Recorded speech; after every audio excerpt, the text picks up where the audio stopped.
ve rüşvet operasyonu. Operasyon kime karşı yapılır? Çetelere karşı yapılır. Efendim, cemaatle iktidar çarpışıyormuş.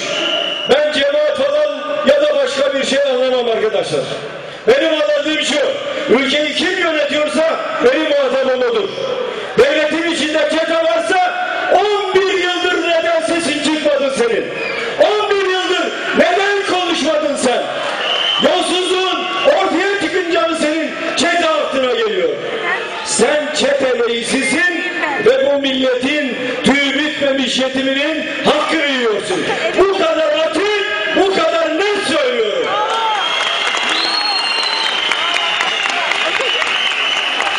İstanbul güzel bir kent.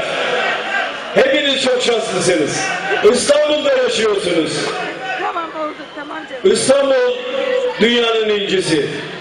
Ama İstanbul'a gelen turist sayısı Paris'ten çok daha az. İstanbul'u bir uygarlık kenti haline getirmek, eski kimliğine kavuşturmamız gerekiyor. 20 yıldır yönettiler, bir sorunu bile çözemediler. Önümüzdeki 5 yılın içinde halkçı bir lider, halkçı bir belediye başkanı, halktan yana bir belediye başkanı, icraatlarıyla kendisini kanıtlamış bir belediye başkanı. O belediye başkanının adını biliyorsunuz değil mi? Adı Mustafa Sarıgül. Onu buraya